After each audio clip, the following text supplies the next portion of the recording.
The mug steamed in his calloused hands, chipped on the rim, the kind that had seen more night shifts than sunrises. Marcus stood in the tiny kitchen, bathed in the soft hum of the refrigerator and the ticking of the old wall clock that never kept perfect time. He took a sip, lukewarm, bitter. He didn't wince. He didn't smile, just stood there, holding it, like it could somehow hold him back from falling apart. Outside the window, the city yawned beneath street. A quiet drizzle painted the sidewalk silver, pooling near the rusted tires of his aging Honda. Another long night ahead, he buttoned up his uniform shirt clean, but worn at the elbows on, tucked the rest of his dignity into the fading blue Uber windbreaker. He'd washed 3 times that. Weak. Keys, wallet, phone, the rhythm of a man, holding it together with thread and will. From the hallway, soft footsteps, padded and barefoot, quiet. Lena, hair tousled, oversized sweatshirt hanging past her knees.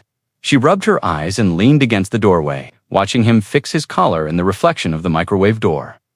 "You're working again tonight?" she asked, voice barely above a whisper. He nodded, not turning.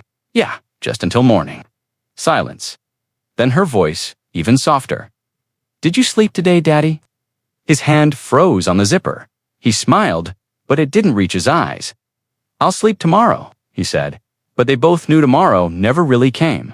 The sun hadn't risen, but Lena was already on the floor, stretching quietly in the living room between the couch and the heater, her toes pointed with precision. Arms soft like smoke. Head tilted to the ceiling, as if dancing for ghosts only she could see. Marcus watched from the kitchen doorway, holding a chipped envelope marked "Final Notice" behind his back. She didn't know about the unpaid water bill, or the letter tucked behind the fruit bowl, or the landlord's voicemail he hadn't returned in 2 days. All she knew was dance, and he wanted to keep it that way. "I was thinking," she said, still stretching. "Miss Carla told us the academy auditions are next Saturday." He blinked. "The Midtown Ballet Academy." She nodded. "They're offering scholarships, real ones. Miss Carla says I have a shot." Marcus tried to smile. It faltered at the edges. That's great," he said, stepping over a creaky floorboard to sit beside her. "They need a fee to register, though, and a new pair of point shoes. Mine are cracked at the toe." She looked up at him, eyes full of belief, the kind only children carry, the kind that broke something inside him. "I can pay for it, right?" Marcus didn't answer right away. He reached forward, adjusting the ribbon on her slipper like it was something sacred. "Yeah," he said quietly. "You can audition, baby." She grinned. "Really?" He nodded, even as the envelope burned in his pocket. Really. The parking garage was mostly empty. Concrete walls echoing with the faint hum of fluorescent lights and the low tick of a cooling engine. Marcus leaned back in the driver's seat, the city's glow bleeding through the windshield. His phone sat on the dash, screen cracked like a spiderweb. He opened his old voice recorder, not to record, just to listen. A saved file, titled simply, "Anna, Monday night." He hesitated, then pressed play. "Hey, love. It's almost midnight. You said you'd be home early, remember? Lena wants to show you her twirl. She says it's getting better." Her voice, soft, full of light, full of a life they lost too early. "I miss hearing you play, Marcus, even if it's just in the garage while the laundry runs. Play for me tonight, okay?" The message ended. He closed his eyes, pressed his forehead to the steering wheel, before everything collapsed. Before the medical bills piled higher than dreams, he used to play piano at the conservatory, taught students how to feel through keys, taught Lena lullabies with his fingertips, but after Anna died, music became a ghost he couldn't bear to hear.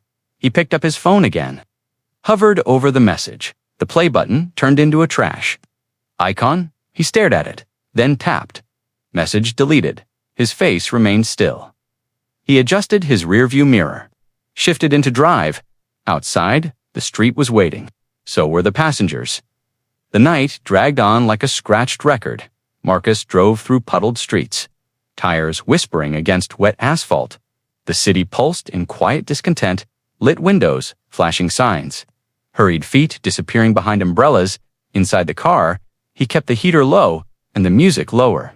Old jazz, barely audible, something to fill the silence that passengers never tried to break. First came the tech bro. Earbuds in, didn't say hello. spilled coffee on the seat, and left a 4-star rating, then a couple arguing. Loudly about an Instagram comment, she cried. He swore. Neither said thank you when they left. A stocky man in a suit laughed into his phone and bragged about closing a 6-figure deal, called Marcus buddy, and asked if he ever thought of investing. He nodded politely, pretended to care, pretended it didn't sting. All of them smelled like cologne and comfort, like the kind of life that never knew what eviction felt like. Between rides, he parked behind an all-night gas station and checked the meter. $62, half, a tank, not enough. He looked at the sticky note taped to the dashboard. Lena's drawing, 2 stick figures holding hands. Me plus Daddy. A small smile touched his lips.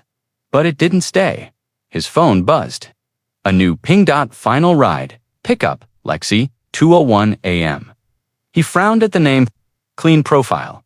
High rating. No picture, he tapped, accept. Shifted into gear and pulled into the dark. She stood under a flickering street, arms crossed, gold jacket catching the dim glow like metal against the night. Marcus slowed to the curb. She didn't move, just stared. Rain misted softly, enough to bead on the windshield but not wash anything clean. He unlocked the doors. Lexi slid into the back without a word, her heels clicking against the rubber mats. The scent of perfume, faint, expensive, filled the air. Marcus adjusted his mirror. Lexi. She met his gaze through the glass. That's me. Her voice was smooth but flat, like a woman used to getting answers. Not giving them, he tapped the GPS. Freeways, fastest. She looked out the window. Then, calmly, don't take the freeway. Let's talk. Marcus paused. That wasn't a request.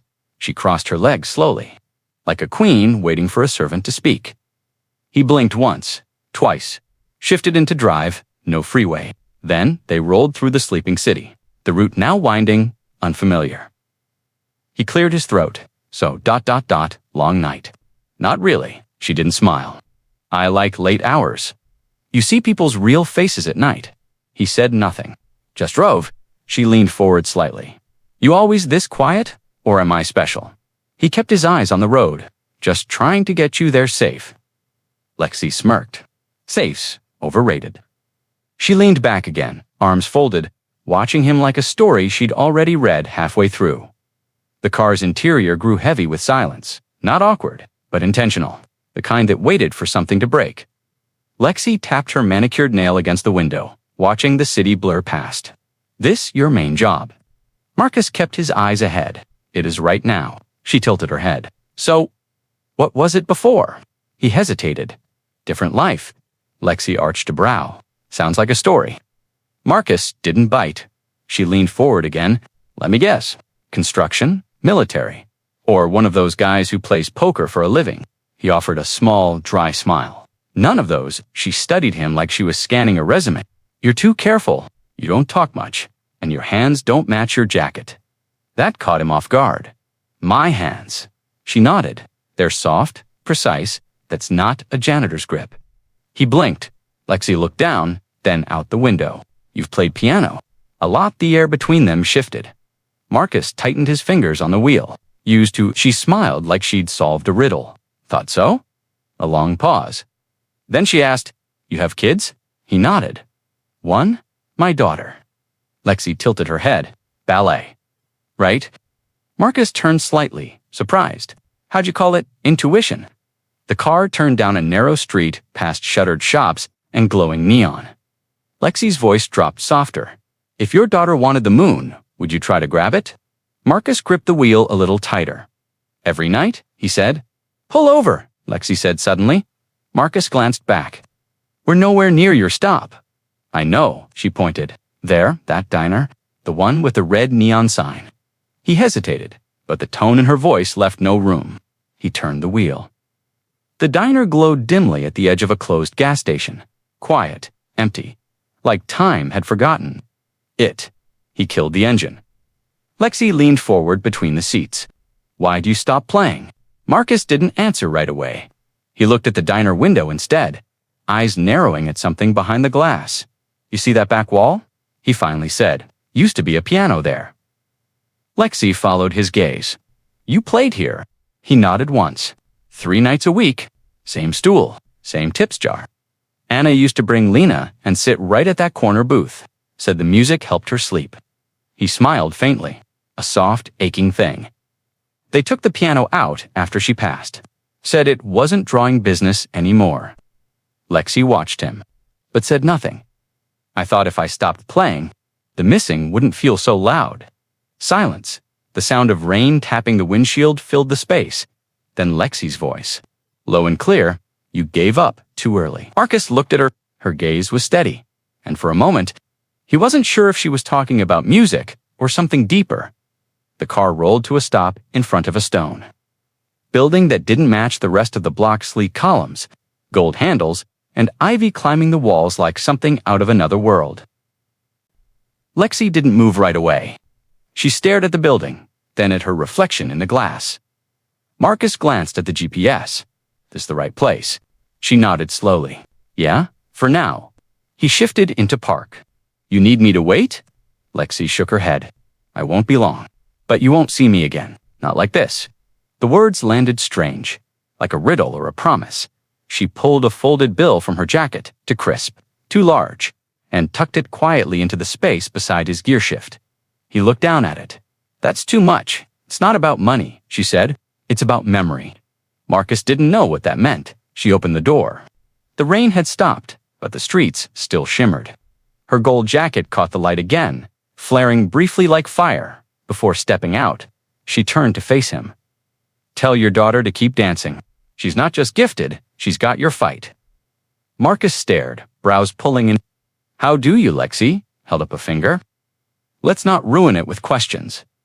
She stepped onto the sidewalk. He watched as she approached the building. 2 suited guards opened the doors without asking. No ID, no name, no hesitation. Marcus leaned forward slightly, eyes narrowing. Who was she? The doors shut behind her, and the street went quiet again. Morning came like a whisper, soft light through threadbare curtains, dust floating in golden shafts over the kitchen counter. Marcus stirred the same bitter coffee, barely noticing its taste anymore. He hadn't told Lena about the night before. About Lexi, or the strange way she disappeared into wealth, like fog into light. He didn't know what any of it meant until the knock came to soft raps on the front door. He opened it cautiously. No one there. Just a padded envelope on the mat. No return address. No postage. He picked it up slowly. Heavy reel. Inside a smaller white envelope, his name in neat handwriting. No last name. Just Marcus. And beneath it, a folded document. He sat at the kitchen table and opened it with calloused fingers. The heading read, Midtown Ballet Academy. Registration. Confirmation. He stared at it. Unblinking Lena's name, her audition date, the total, $375, marked in red ink, paid in full. Marcus sat back in the chair, heart climbing into his throat. No note, no explanation, just a receipt. Footsteps padded in from the hallway. Lena, still in pajamas, rubbing her eyes. Daddy. He quickly turned the paper face down. Morning, baby, he said, voice steadying. She looked at him. What's that? He smiled barely. Nothing. But his hands trembled slightly on the paper. The dance studio smelled of rosin and polish, the floors echoing softly beneath every step. Lena moved with purpose, already mid-pirouette by the time Marcus walked her in. She was glowing, unaware, weightless. And then he saw her, Lexi leaning against the mirrored wall like she owned the light that hit it. Same gold jacket, different air. Confident, unbothered. Watching. Marcus froze in the doorway. She straightened, walking toward him with slow, deliberate grace. I thought I said we wouldn't see each other again, he said. Voice low. Lexi tilted her head. Change of heart. He narrowed his eyes. You paid the registration. Guilty. I didn't ask you to. She folded her arms. Didn't say you did. Lena called from across the room. Daddy. She's the one Miss Carla said might coach us for the auditions. Marcus looked at Lexi sharply. She smiled. They needed a guest mentor. I made a call. He stepped closer, dropping his voice. Why are you doing this? Because she deserves a shot. He clenched his jaw. Not like this. Lexi's tone softened. It's not charity. It's belief. There's a difference. Marcus shook his head. She gets there on her own. Not with pity tucked under her slippers. Lexi's smile faltered. He turned to leave. She needs shoes soon. Lexi called after him. He didn't stop, didn't look back. But her words followed him all the way to the door. Marcus waited by the car, arms crossed, eyes fixed on the studio doors. He didn't want a scene inside. Didn't want Lena to see what pride looked like when it started to crack. Lexi stepped out a few minutes later, her heels soft against the pavement.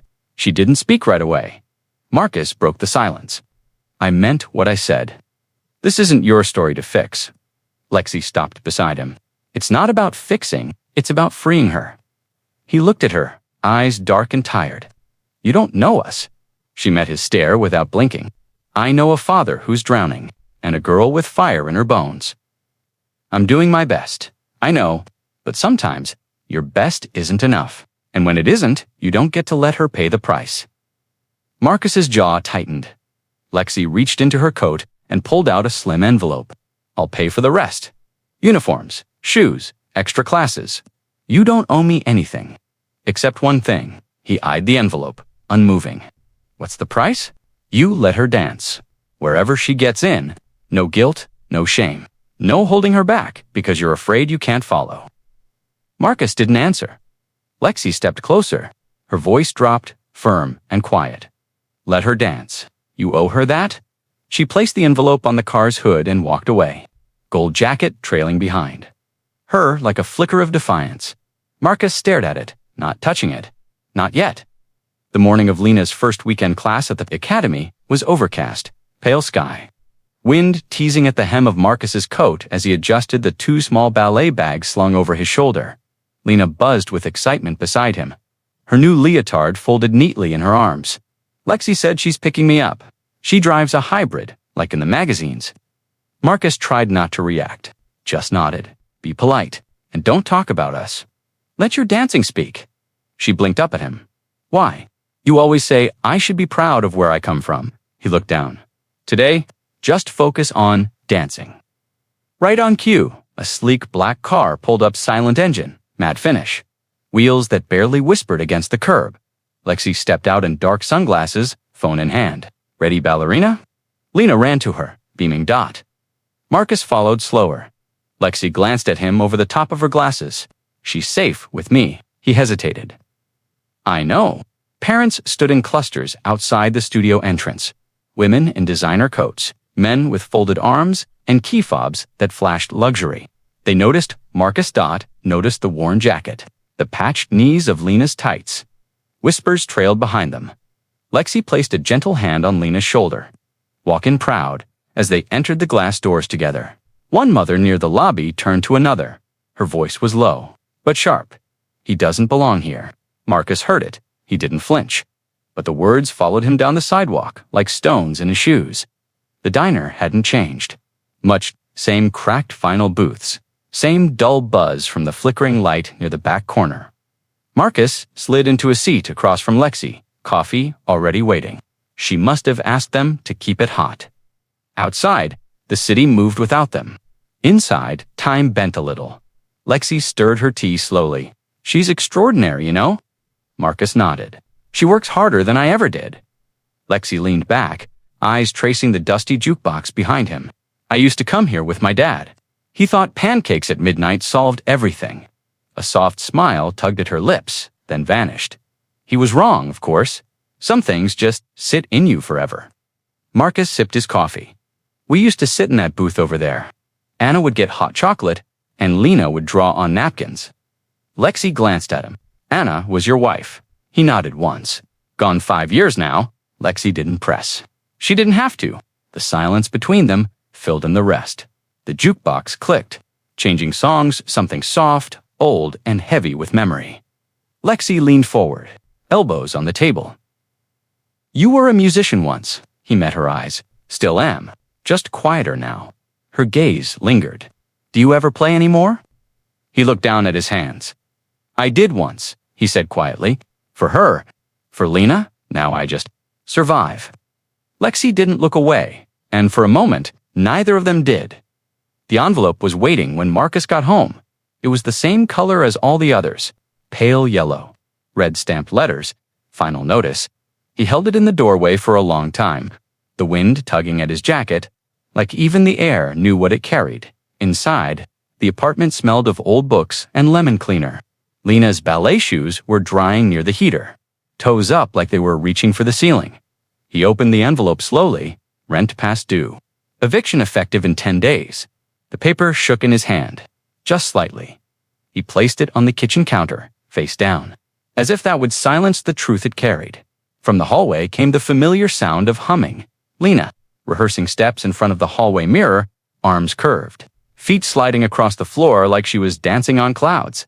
"Daddy," she called out cheerfully, "can we get new laces for my shoes this week? These keep slipping." Marcus stared at the counter, then quickly opened a drawer, shoved the envelope beneath a stack of napkins, and closed it tight. "Sure," he called back. "We'll figure it out." His voice was even, but his hand stayed on the drawer. Not to close it, to keep it from trembling. The stage lights were warm and blinding, casting golden halos on the floorboards. Velvet curtains quivered. A low murmur of parents, instructors, and scouts filled the theater like distant thunder. Marcus sat in the very back. Alone, his jacket was still damp from the rain, his shoes scuffed, hands tucked under his thighs to stop the fidgeting. He didn't care about the whispers around him, the polished parents with expensive watches and silk scarves. All he saw was the stage. All he waited for was her dot then. The music began, and Lena stepped into the light. She wore a pale blue leotard, her hair pulled into a clean bun, eyes wide but calm. The moment her foot touched the floor, the room fell still. Marcus stopped breathing. She moved like water, no like memory, grace wrapped in rhythm, fierce and delicate. Her arms carved the air, her feet barely touched the stage, each leap weightless, each spin rooted in something ancient and pure. He leaned forward, hands gripping his knees. This wasn't just practice. This was Lena, fully, freely. When the music faded, she struck her final pose, chest lifted, arms curved like wings, silence, then applause. One of the scouts, near the judges. Table leaned to the woman beside him. He didn't whisper quietly enough. "She's gifted." Marcus closed his eyes, just for a second, then opened them again to watch her take her bow. After the performance, Marcus waited outside the side entrance. Holding Lena's jacket and a bouquet of small pink flowers he'd bought with tip money, parents poured out in clusters. Laughter bright, coats swishing, car keys jingling. But he wasn't watching them. He was watching Lexi. She stood near the academy's doors, talking to a woman in a charcoal suit. Someone polished, attentive. Someone who stood straighter when Lexi spoke. Lexi didn't notice him yet. She laughed softly, gestured to a clipboard, and passed her phone to the woman. Not the behavior of a guest coach, not the behavior of someone ordinary. Marcus stepped forward, slow. He wasn't sure why, but something in his gut had started to knot dot. The woman caught his movement first. She turned with a practiced smile. "Can I help you?" "I'm just here for my daughter," Marcus said, voice even. "But I was wondering, who exactly is she?" He nodded subtly. "Toward Lexi." The woman paused, lips twitching with something between amusement and calculation. "You don't know?" she asked. Marcus narrowed his eyes. "No what?" "She's Lexi Caldwell," the woman said smoothly, "daughter of Frederick Caldwell, Caldwell Investments, one of the biggest donors to the Midtown Academy." His breath caught. "She's not just a coach," the woman added. "She practically owns the stage your daughter danced on." Marcus looked back at Lexi, who now walked toward Lena with a calm, warm smile. "She never told me any of that," he murmured. The assistant leaned in slightly, voice quieter. "She wouldn't, because you weren't just her driver that night." Marcus turned sharply. "She was watching," the woman said. "You were her test." The moment Lena disappeared into the dressing room, Marcus walked straight across the marble-tiled lobby. His footsteps sharp against the polished floor. Lexi was standing alone near a floral display. She looked up as he approached, her expression unreadable, but not surprised. He didn't wait. "You should have told me," he said. Lexi raised an eyebrow. "Told you what? That you're a Caldwell. That this whole thing," he gestured toward the hallway, the stage, the parents with champagne. "This world you dipped us into was already yours." She didn't flinch. "Would it have changed anything?" "It would have changed everything. I thought you were just some late-night rider with a big tip and sharp words. But you've been pulling strings from day one. I made space for her, Lexi said calmly. That's all. She earned the rest. But I didn't ask for your help. No, she said. But your daughter needed it. His jaw clenched. You don't get to pity us just because you have more. I don't pity you, she replied, softer now. I admired you. You could have snapped that night. But you didn't. You listened. You cared.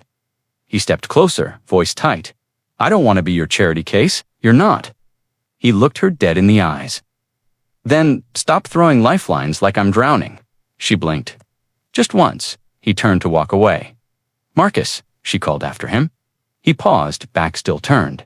Her voice was quiet. You think this is pity? He didn't answer. But before leaving, he muttered, low, almost broken, Don't pity me. The apartment was darker than usual that night. Marcus didn't turn on the lights. Didn't remove his coat. Just stepped inside, closed the door behind him, and let the quiet wrap around him like a blanket he didn't ask for. He moved through the narrow hallway like a ghost. Each step slower than the last. In the corner of the garage sat the old upright piano, covered in a sheet. Forgotten he hadn't touched it since Anna's funeral, but tonight the silence felt louder than grief. He pulled the sheet away. Dust danced in the low light as the keys revealed themselves, yellowed and chipped, still somehow, waiting for him. He sat down, back hunched, hands resting gently over the ivory. For a long time he didn't move, just breathed then. Slowly, his fingers pressed down one note, then another. The sound was soft, hesitant. He played like someone remembering how to speak after years of silence. Not perfect, not smooth, but full of weight. Grief lived in every chord. A melody formed, one he used to hum while Lena slept in Anna's arms. His shoulders began to tremble. Then shaken tears fell silently as his hands kept moving. The notes quivered, faltered, but never stopped. Then, Dottie, he froze. Lena stood at the garage door, barefoot, clutching her stuffed bunny. Eyes wide in the dim light, Marcus turned slowly. Caught in the middle of the melody, she stepped forward, whispering like a secret, You're playing again. His hands slipped off the keys, silence returned. But it was different now. It was full of something the next morning, came soft. No alarms, no rush. Just the hush of a home holding its breath after something sacred passed through it. Marcus stood at the kitchen sink, rinsing a coffee cup. The piano still sat uncovered in the garage, not hidden anymore. Lena entered quietly, in slippers and last night's oversized t-shirt. She didn't speak at first, just watched him, her eyes dropped to his hands. Strong, gentle, calloused. At the edges, but careful in their movement, she reached out and touched them. Have dancer hands, she said. He smiled faintly. No, I have tired hands. She turned his palm over. No hands that listen. Like when you used to show me the lullaby, the one with the 3 black keys. His smile deepened. Just a little, I remember, he said. They stood there, silence holding them together. Then Lena stepped back, pulled her leg up into a stretch, and held her arm out like a swan. Marcus leaned against the counter and watched. You move like your mother, he said softly. I move like the music you buried, she replied. But I still hear it. He blinked, caught off guard by her words. She didn't stop moving, her steps light, her toes brushing the tile. Then gently, You used to play. Why did you stop? Marcus exhaled through his nose, a long, quiet breath. I didn't want the music to remind me of everything I'd lost. Lena lowered her arms and looked at him. But it's still yours, Daddy, even if it hurts. The diner was closed, chairs stacked, lights dimmed. But the owner, an old friend of Marcus's from long ago, left the back door open that night. Just like he used to. Inside, the world stood still. Only the flickering light above the jukebox. Happed, Marcus sat at the old piano near the rear wall, worn keys, chipped lid, and a stool that still creaked the same way. He hadn't touched this one since Anna's last birthday. Lena sat cross-legged in a booth, arms wrapped around her knees. Head resting sideways against the vinyl, waiting. Lexi sat a few feet away, silent phone turned off. Eyes fixed on Marcus. He took a deep breath and placed his hands on the keys. The first notes came slow, shaky, like a man relearning how to breathe. But then they deepened, and the music, it wasn't just melody. It was memory. Lena's giggle echoing from the corner. Anna's head resting on his shoulder as he played. A Sunday morning. A late-night promise. A goodbye that never got to finish. The song filled the diner with everything they had lost and everything they had left. Lexi blinked once. Then again, her breath caught in her throat. Marcus didn't look at her. Didn't need to. When the final note faded, the silence left behind felt like prayer. Lexi wiped her cheek and whispered into the quiet. "That's who you are." Marcus didn't respond, but his fingers stayed on the keys as if they weren't ready to let go. The applause didn't echo like it would in a theater. It was quiet, just two hands. Lexi's slow, meaningful. Marcus stood from the piano, face still turned down. He hadn't played that piece in over a decade. From the shadows near the door, another figure emerged. A tall man in a sleek wool coat and polished shoes, carrying an umbrella he didn't need. Lexi turned. "You made it." The man nodded. "Wouldn't have missed it." He looked at Marcus. That was something rare. Marcus tensed. "And you are Victor Lorne," the man said, extending a hand. "I run the Lorne Conservatory, East Side. We've been trying to rebuild our evening arts program, but, honestly, we've lacked soul." Marcus hesitated. His fingers still trembled. Victor stepped closer. "You teach." Victor smiled. "Then, maybe it's time to start again." Marcus blinked, not sure if it was a joke. Victor continued. "Come in once a week. Teach advanced students. Work with the ones that don't just want to play, the ones who need to." Lexi watched Marcus carefully, as if trying to measure his heartbeat. He stared at Victor. "You're offering me a job?" Victor shrugged casually.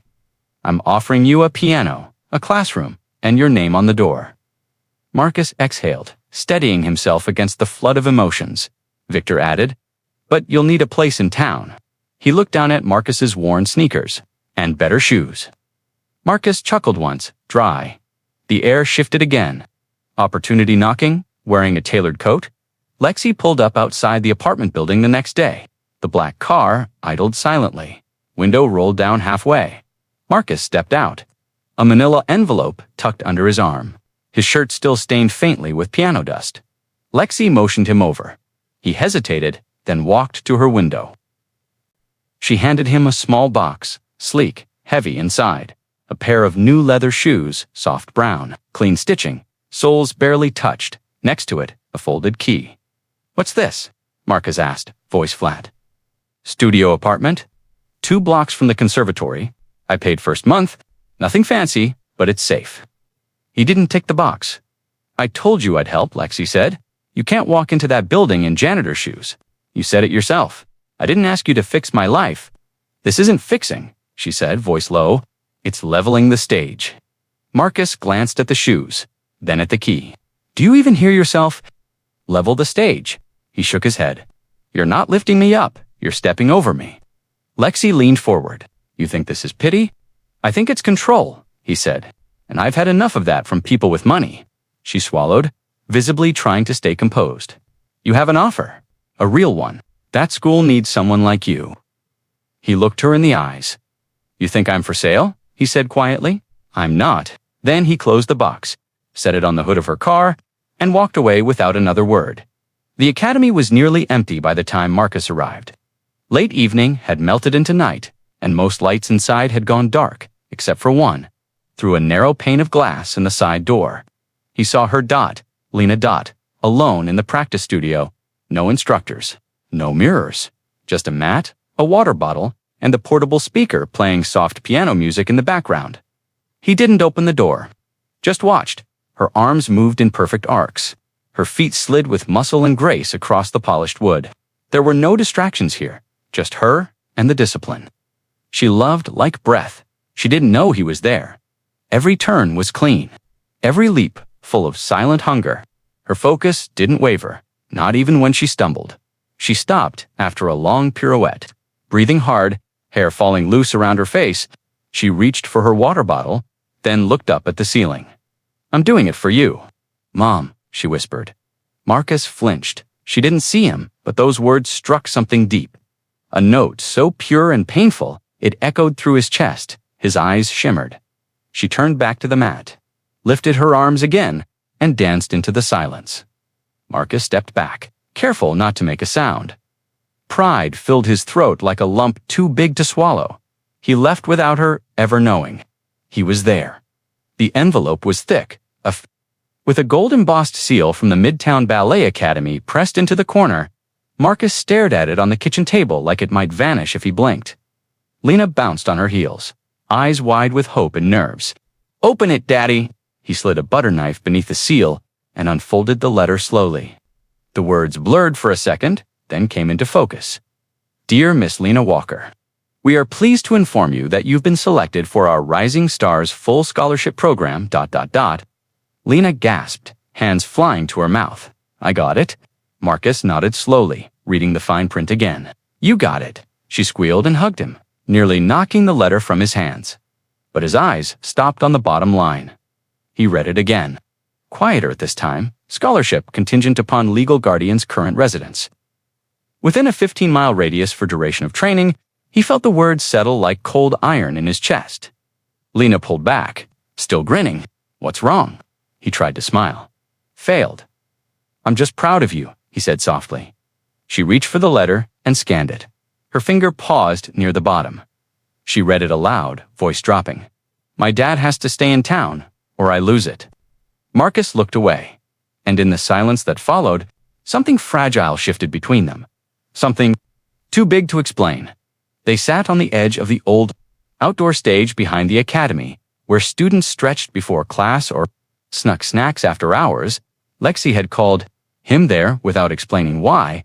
The night air was still, the distant hum of traffic a faint murmur behind them. Marcus didn't speak. He just waited, arms resting on his knees. Eyes down, Lexi exhaled through her nose. "My father used to bring me here too," she said quietly. "When I was little, back when he thought appearances mattered more than people." Marcus glanced sideways. She wasn't looking at him, just straight ahead. Like her memories were ghosts, she didn't want to scare away. "He never sat in the front row. Never told me I was good. He just wrote checks. Controlled things," she scoffed. "He thought that was love, controlling everything." Marcus said nothing. She swallowed hard. "The last time I danced on that stage, I was 10. I looked out and saw an empty seat where he was supposed to be. After that, I stopped dancing." Marcus shifted slightly but still said nothing. Lexi finally turned toward him. Her voice dropped, soft but heavy. "I saw the way Lena looks at you, the way she lights up when you enter a room, that kind of love. You can't fake it. You can't buy it." He blinked. She added, "Almost like an apology. You're the kind of father I never had." The wind stirred slightly. Marcus looked away, jaw tight, but he didn't deny it. The sun had barely crested the rooftops, casting soft golden light across the academy courtyard. The morning was still, like the world had paused to catch its breath. Lena sat on the concrete ledge near the entrance. Ballet bag beside her, ankles crossed. She looked smaller than usual. Tired, maybe, or just thinking too hard for someone her age. Marcus stood a few feet away, hands in his pockets, staring down at her. "I read the letter again," she said without looking up. "I can't go if you don't stay." He said nothing. "I don't want it if it means you have to give up everything." Marcus knelt down in front of her, slowly. "I'm not giving up anything," he said. "I'm just shifting weight." She frowned. "What does that mean?" "It means I'll carry what I need to. For you." Her eyes filled fast, lips trembling. She didn't speak. She just leaned forward, fast and sudden, and wrapped her arms around his neck. Marcus froze for a moment, then hugged her back, tight. Not just like a father, but like someone who had finally stopped running from everything he used to be. No words, no need dot, just the quiet truth of two hearts choosing each other. Again, from the far side of the courtyard, Lexi stood beneath the awning watching. She didn't move, but tears slipped down her cheek. Unchecked not for her own past, but for the beauty of something she never got, and the courage of a man who almost lost it. The back seat of the car smelled faintly of old fries and Lena's lavender lotion. Leaned against the window, eyes half closed. As the rain dotted the glass, the eviction had been swift, one warning too many, one promise too late. The Hondo was now home. Lena sat curled in the passenger seat, wrapped in her favorite blanket. The one Anna stitched stars into back when she was 5. She didn't complain, didn't cry, just read quietly, the ballet letter folded beneath her leg, like a secret she was guarding. Marcus checked his phone again. 0 missed calls. 0 new rides. He parked in the corner of a 24-hour grocery lot, out of the camera's view. Out of anyone's way, the silence stretched. Not heavy, just long dot. Lena broke it gently. It's just for a while, right? Marcus looked at her. She was staring straight ahead, hands in her lap. Yeah, he said, voice soft. Just for a while, she nodded. I've slept in worse places than this. Remember that motel in Arizona? He chuckled once. You were 3. You cried all night. I cried because you forgot Mr. Bear. They both laughed, the sound warm but fragile. Then Lena turned to him and said, with more certainty than any child should have to learn, Don't worry. Daddy, I trust you. His throat closed, and though he didn't speak, he reached across the console and took her hand. Because in that moment, with no roof, no bed, no certainty, her trust was the only shelter he had left. The Academy's marble hall gleamed under Lena's soft slippers, but the shine couldn't hide the whispers. Parents stood in clusters outside the rehearsal studio, voices hushed just enough to pretend they weren't speaking loudly. Eyes flicked to Marcus as he walked Lena in. He felt them, the weight of stares, the sharp edges of judgment. Is that him? One mother whispered behind a manicured hand. In the car most days, probably lives in it, someone murmured. I heard she's on scholarship, fully paid. Strange, isn't it? Marcus kept his shoulders squared. Lena didn't hear, or maybe she pretended not to. Her chin was high, her back straight, every inch a dancer trying to fly in a room full of anchors. Lexi stood at the end of the hallway, clipboard in hand, watching it all, but she didn't intervene. Not yet. Inside the studio, Lena took her place at the bar. She didn't look back at him. Didn't need to dot. Marcus stayed in the doorway, hands in his pockets. He wasn't ashamed of her. He was only angry at how small people's minds could be in such big buildings near the lockers. A woman with pearls leaned to another dot. Her voice was soft, slicing, she's not one of us. Lexi heard it too. Her hand tightened on the clipboard. Marcus didn't turn around, but his jaw set. And his eyes locked on Lena, who lifted her leg into perfect form. Unaware or unfazed, he couldn't give her their world, but he could make damn sure she never shrank for it. The boardroom overlooked the city skyline, all glass and shine, to clean, to feel real. A long table stretched beneath the soft hum of recessed lights. Seated around it were polished smiles and tight collars. Trustees, donors, directors, all of them looking at Lexi like she'd disrupted their wine tasting because she had Lexi. Caldwell stood at the head of the table, fingers pressed into the wood, a storm in designer heels. Let me be clear, she said calmly, though her tone held steel. If you remove Lena Walker from the scholarship roster, you remove me from your donor list. A man in a navy suit chuckled. Lexi, be reasonable. The situation is delicate. Her father is doing more for that girl than most fathers ever do, she snapped, and she's outperforming every dancer in that program. Another board member cleared her throat. It's not just about performance. There's image, reputation. Lexi tilted her head. So you'd rather protect your image than nurture actual talent. Silence. I've given this academy more than enough, she continued.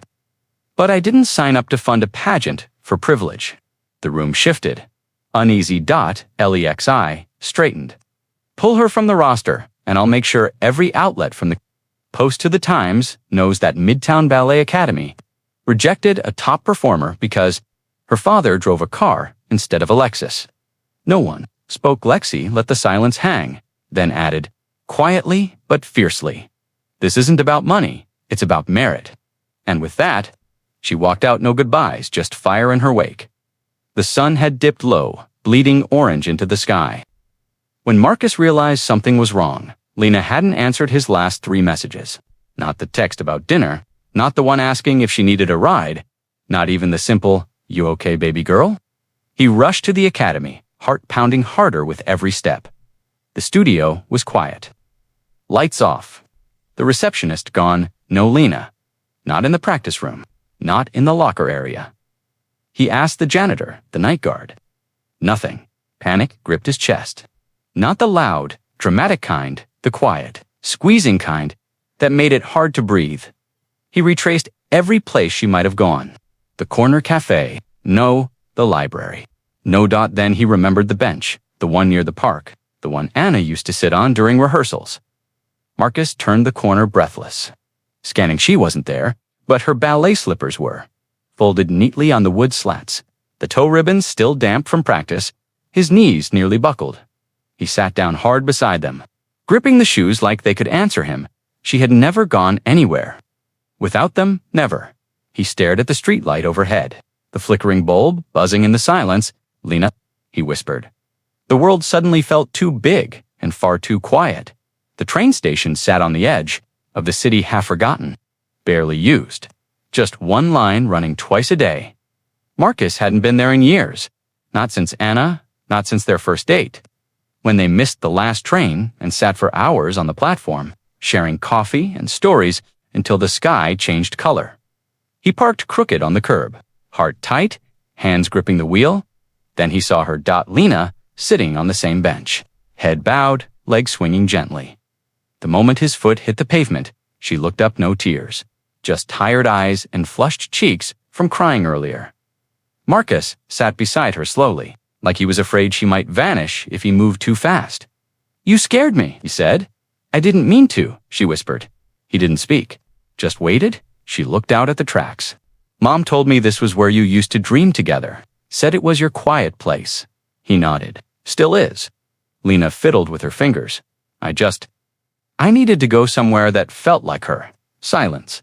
Then she added, voice small, "I didn't want to make things harder."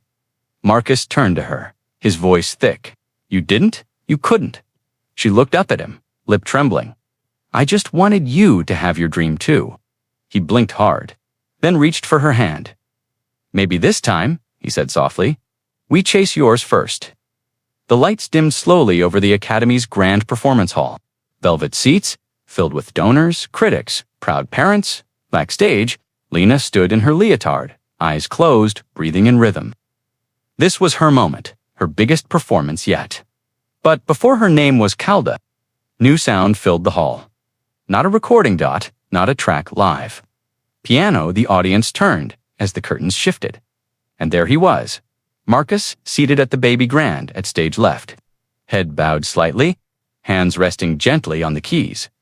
He wore a simple suit, nothing flashy, just clean, honest, and when his fingers moved it was like the air shifted. He didn't just play, he poured.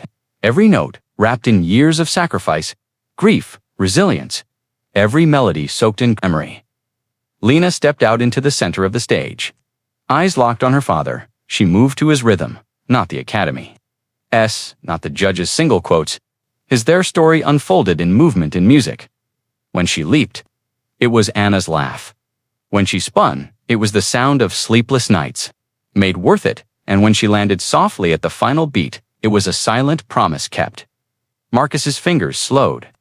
The last chord echoed, gentle and complete. The audience didn't move at first, then, like a wave dash, applause, rising, crashing, not just for her, for him, for both of them, from the far left wing of the auditorium. Lexi stood in the shadows. She hadn't sat in the donor seats. She didn't want applause. She wanted truth, and she found it in every note Marcus played. Every step, Lena danced. Her arms were crossed tightly, fingers gripping her sleeves like they were holding something in. But when that last chord fell, when Lena's feet stilled and Marcus's hands lifted gently from the keys, Lexi exhaled, and with it, something fragile broke loose. A single tear, then another. They slid down her cheeks silently, catching on the edge of her jaw. No one saw her. No one clapped for her. But in that moment, her past, her father's empty seat, his cold expectations, the applause that always felt hollow, melted into something real. She didn't envy them. She ached for them, and she admired them. The crowd roared, but Lexi stayed in the corner. She watched Lena curtsy, eyes glowing, watched Marcus offer her a hand as they bowed together.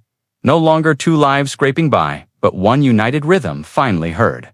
A small voice behind Lexi, Another faculty member whispered, "Who is he?" Lexi didn't turn. Her voice was steady.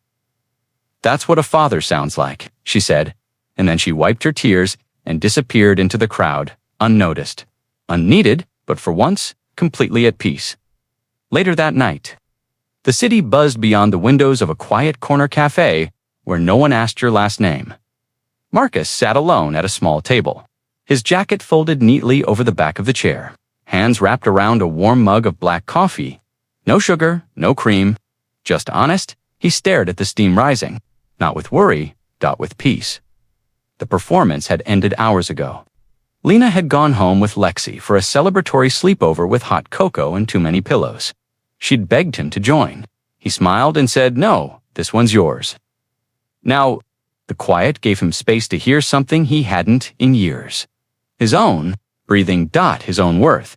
He wasn't just the man who scrubbed floors or drove passengers who never looked up. He wasn't a ghost anymore. He'd become something else, someone else, a man who stood on a stage and held his daughter's light steady when the world tried to dim it. He reached into his coat and pulled out the program from the night's performance. There it was. Featured pianist, Marcus Walker. He traced his name with a finger, slowly, no tears. Just a quiet pride. The waitress came by. "Refill." Marcus looked up and smiled. "Please?" As she walked away, he whispered under his breath, just for himself. "Just once, I'm not broken." He set the program down beside the coffee cup. "I'm rebuilding." The apartment wasn't large. One window, one chair, a kitchenette that hummed when the fridge kicked on. The paint was old, and the ceiling fan clicked when it turned. But sunlight spilled onto the hardwood. Floors like it belonged there, and against the far wall a piano, not grand, not glossy, just a simple, upright, matte black, a few keys yellowed at the edges, the bench worn smooth by time. Marcus stood in the doorway, key still in his hand. The landlord had given it to him with a half-apologetic shrug. "Sorry, it's small." Marcus had smiled. "That's all right." Now, he stepped inside, letting the door close behind him with a soft click. He placed the key on the counter, dropped his bag beside the chair. Then he walked to the piano. His fingers brushed the top gently, like he was greeting an old friend. He sat on the bench and pressed one key. Just one. The sound rang out. Clear, unpolished, honest. He exhaled. There were no curtains yet, no couch, no clock. But there was something he hadn't had in years. A beginning, the kind you build. Not wait for, the kind you play your way into. Lexi's voice echoed in his mind from weeks ago. "You deserve space to rise." He looked around, small, sure, imperfect. Definitely. But it was his, and as he sat there letting sunlight warm the keys, he smiled softly to himself. "It's not much," he whispered, "but there's a piano." The conservatory classroom wasn't what Marcus imagined when he first dreamed of returning to music. It was better, a small studio with arched windows that opened to the city's rooftops. The walls were lined with books and faded portraits of composers long gone. But the students, they were real, hungry, hesitant, brilliant. In ways they didn't yet believe, 10 of them sat in a semicircle around him, notebooks open, fingers twitching near piano keys. Marcus stood by the chalkboard, a soft smile tugging at the corner of his mouth, his sleeves rolled up, voice calm and sure. "Technique matters," he said, "but heart matters more. If people can't feel you when you play, what's the point?" They scribbled that down fast. He stepped over to the baby grand in the center, sat down and played. Not a fancy piece, just a simple melody. One Anna loved, one Lena hummed in her sleep. It wasn't perfect. A note rang too sharp, the bench creaked, but it was alive. Every student leaned in, holding their breath. And when he finished, silence filled the space like reverence. No clapping, just the sound of music still hanging in the air. One girl in the back, no older than Lena, whispered to the boy beside her, "He plays like he's lived it." Marcus looked up and heard her, but he didn't smile, he just nodded. Because she was right. The national stage was bigger than anything Lena had ever stepped onto, and somehow, she looked small and limitless at the same time. Spotlights cut across the deep red curtains as the announcer read her name. From Midtown Ballet Academy, Lena Walker, Marcus sat in the third row. Lexi beside him. Neither of them breathed. Lena entered center stage with her chin lifted, her lines flawless, not one tremble in her limbs. Only power, grace, stillness before the storm. Then, the music began, not the track the Academy provided, but a live arrangement played by her father, backstage, hidden. Marcus single quotes, hands moved across the keys, soft and sure. Each note knew her timing, her breath, her rhythm. He wasn't just accompanying her, he was carrying her together. They filled the hall with a story no one could name, but everyone could feel when she turned midair. That was Anna's light. When she landed softly, that was his strength in her bones. And when she ended, arms lifted, gaze steady and proud. The audience rose. Thunderous applause. Tasha's tears. Tears. Marcus stood backstage, hands still hovering over the keys, trembling now. She ran to him afterward, still barefoot, hair undone. Did you see them? She beamed. They stood up. He nodded, overwhelmed. I saw. She grabbed his hand, tighter than ever before. We did it. Daddy. And in her voice, it wasn't just joy, it was home. The theater lobby was nearly empty now, just echoes and the soft sweep of a janitor's broom brushing along marble floors. Lexi stood near the exit, coat folded over her arm, her heels in her hand for once. She looked different, barefoot, smaller. Lena had gone off with the other dancers for photos and cupcakes. I figured you'd vanish before I could say thank you, he said, stopping a few feet from her. Lexi smiled softly. I was tempted. He nodded, toward the auditorium.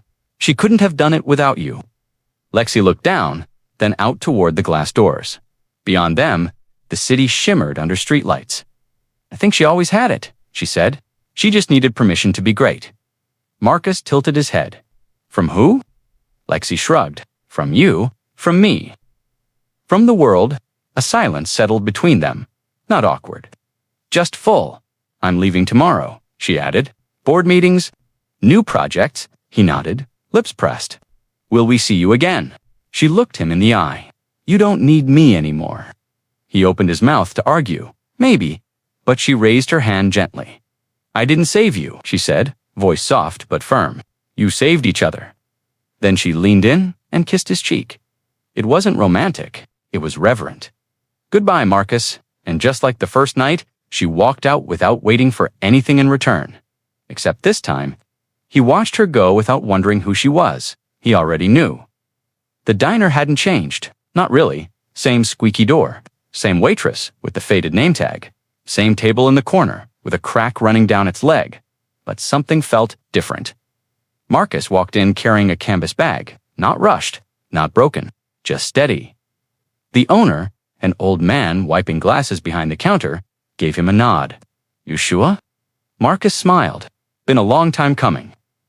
He moved to the upright piano tucked in the back corner, half covered in a crocheted doily, surrounded by napkin holders and sugar packets.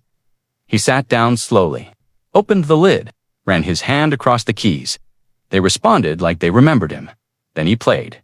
Nothing grand, no concert piece, just a soft, rolling melody that drifted between the clinking forks and distant sizzle of bacon. It wrapped around the booths, floated over conversations, and drew eyes. Not with shock, but with stillness. People slowed, turned, listened. A woman at the counter leaned toward the waitress and whispered, He's been through something. The waitress nodded, eyes soft. You can hear it. Marcus didn't look up. Didn't need to. He just kept playing for the empty seat beside him where Anna used to sit. For the little girl who once drew napkin pictures with crayon hearts, and for the man he finally allowed himself to become.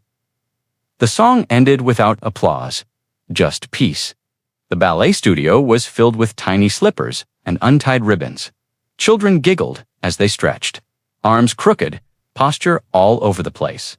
A few sat on the floor, laces knotted like spider webs. Waiting for help, and Lena knelt among them, hair in a clean bun, soft sweater wrapped around her waist. Voice calm and patient. She wasn't the star today. She was the teacher. She guided one girl's shoulders gently. Lift your chin, sweetie. Be proud of your space. Another child struggled with a pirouette. Lena walked over, crouched low, and demonstrated. Feel the floor. Let it carry you, not fight you. The girl tried again. Nailed it. Lena clapped softly. From behind the glass wall, Marcus watched with a quiet smile. He didn't interrupt. He just stood, one hand in his coat pocket, the other holding a thermos of hot tea. One of the children tapped Lena's arm. "Miss Lena, how did you get so good?" She paused, thinking, then smiled. "My mom danced. My dad played piano. I just listened to both." The little girl tilted her head. "Did they teach you?" Lena looked toward the window where her father stood, then back at the children. "Yeah," she said softly. "Like my dad taught me music never leaves." The students nodded, even if they didn't fully understand. But Lena did, and so did the man outside the glass, whose daughter was now teaching others how to stay whole in a world that often tried to break them. The gala crowd shimmered. Beneath chandeliers, laughter bounced off marble walls. Music swelled beneath the chatter.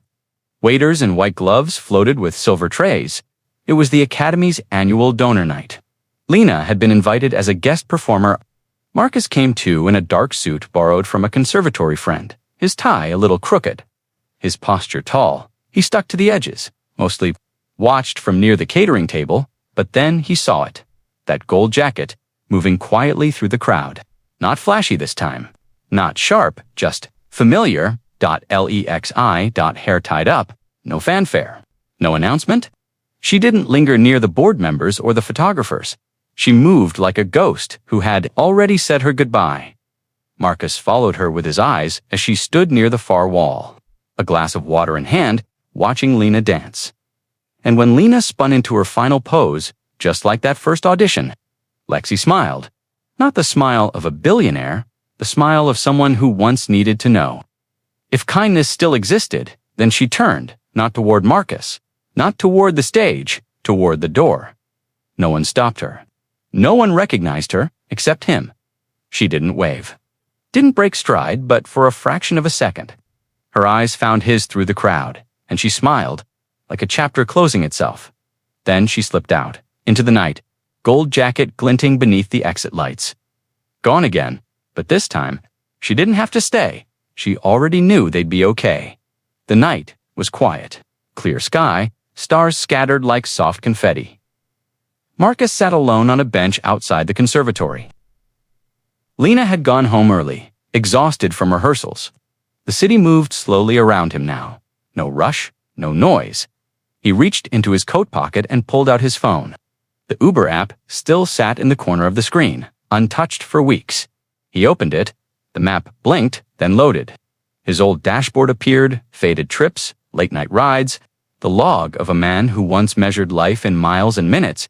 He scrolled all the way down, and there it was. Final ride, passenger, Lexi 2:01 a.m. rating. Marcus stared at it for a long time. Then he tapped End Driver Mode, a quiet ding. The screen faded, ride complete. He smiled, a small, knowing smile. Behind him, through the conservatory windows, a faint light still glowed. The piano sat in the center, untouched for now, but not for long. He stood, slipped the phone back into his pocket, and walked slowly toward the entrance. As he reached the doors, a soft melody began to play in the background, the same one he'd once played for Anna, for Lena, for himself, notes filled with ache.